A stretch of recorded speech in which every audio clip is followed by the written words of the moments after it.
Hi guys, welcome to another episode of talking more about our gears. So I received a few questions regarding what type of gear do I use for my Toman fishing.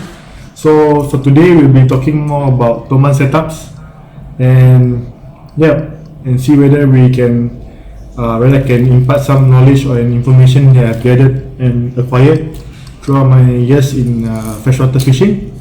And hopefully you guys can learn a thing or two.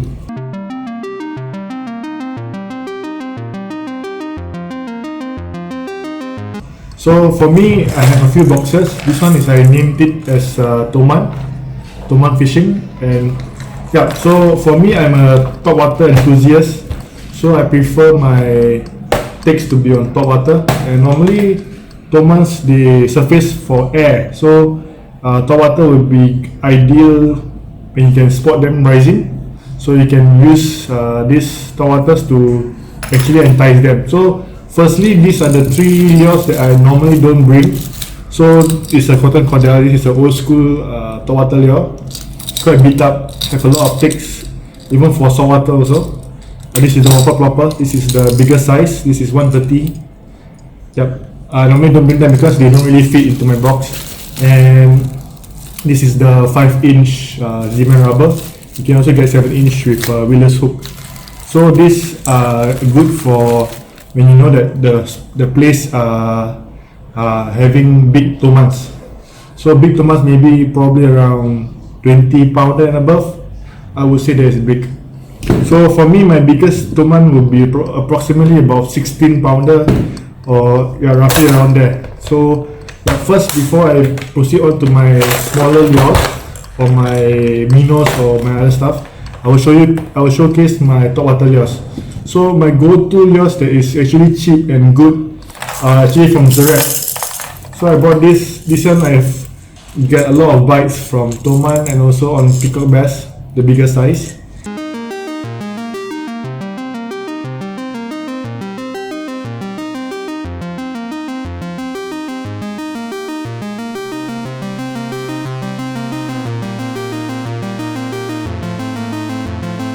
Yeah, this one is very this is my go-to lure. This is the new Zerek Gecko version. This is the old one. Both are good. The new one can cast further because it's much more aerodynamic. They narrow down the profile. So if you guys watch my first few videos on Toman, this is the Zerek Skittish Dog.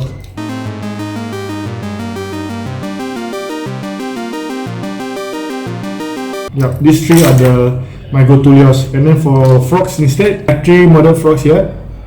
They are approximately about 30 grams, so you can cast really quite this far distance for weedless hook for heavy cover fishing.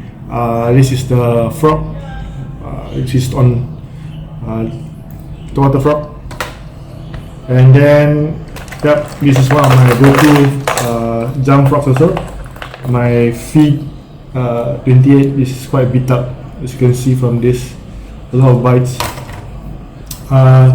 Then I will use my my surface cruiser, which is this. This is actually from a local brand. If you're interested, you can let me know. And then we have this. It's called Venom from Predator Labs. This is many years of fishing with this. And then lastly, the smaller profile, which is this. This is also a whopper plopper from River to Sea. This is a smaller size. This is size 90. So I really love whopper plopper. I really love topwater. Then also I have this swim bait. This is actually from I bought it in Thailand, in Bangkok. So far I haven't really used it, but it works really well. And lastly, in my compartment is this bucktail, just in case there's some tendencies along the way. So let's switch on to the next side.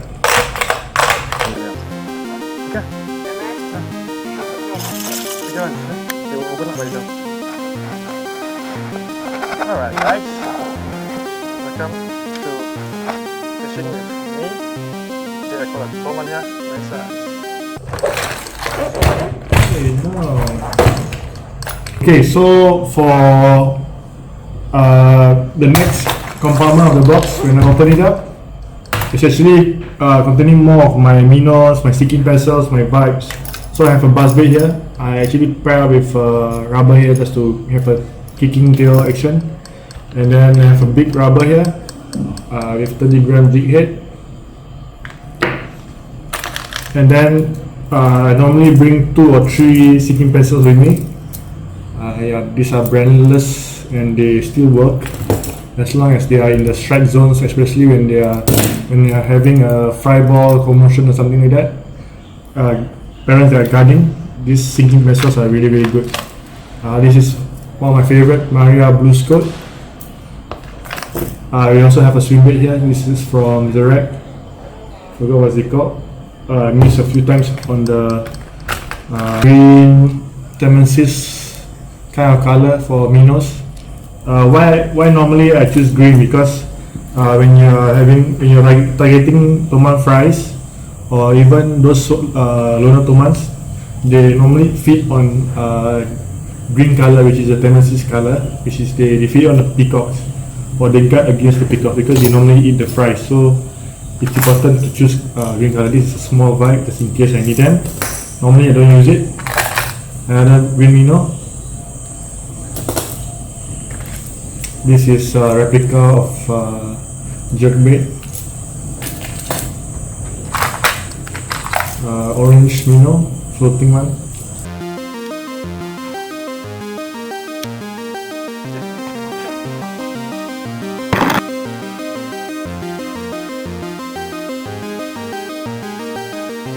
It's a heavier vibe.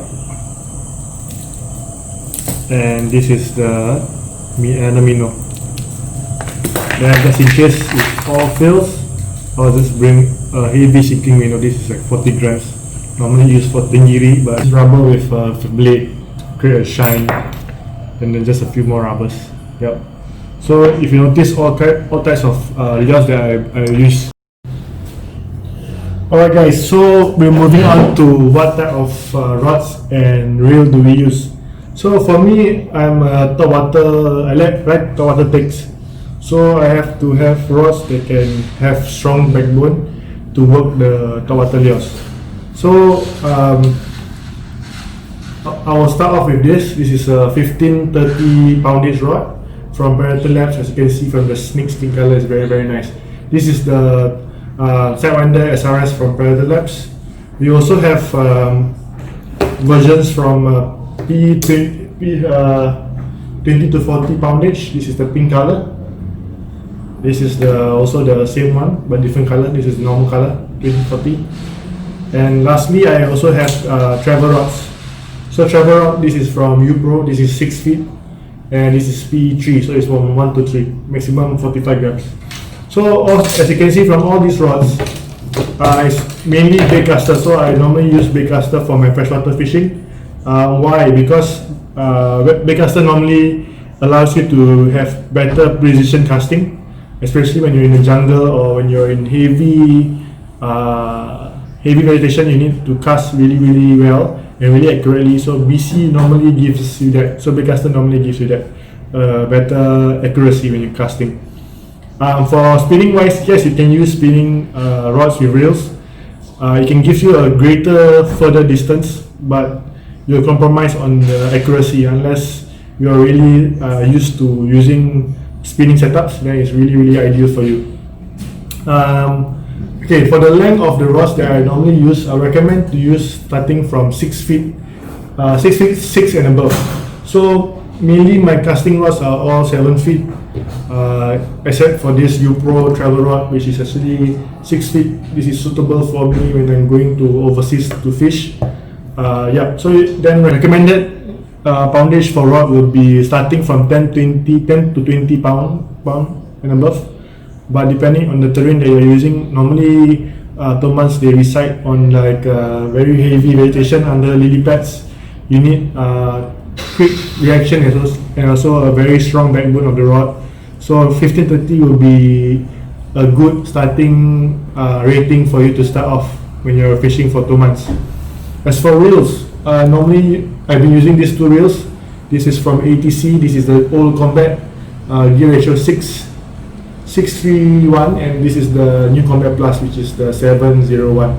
So for me, this 6:3:1, the old Combat, actually is superb for minnow, rubbers, and other types of lures that you use in the water. For topwater surfaces, for topwater lures, I normally use the newer Combat Plus because it's ideal for topwater fishing.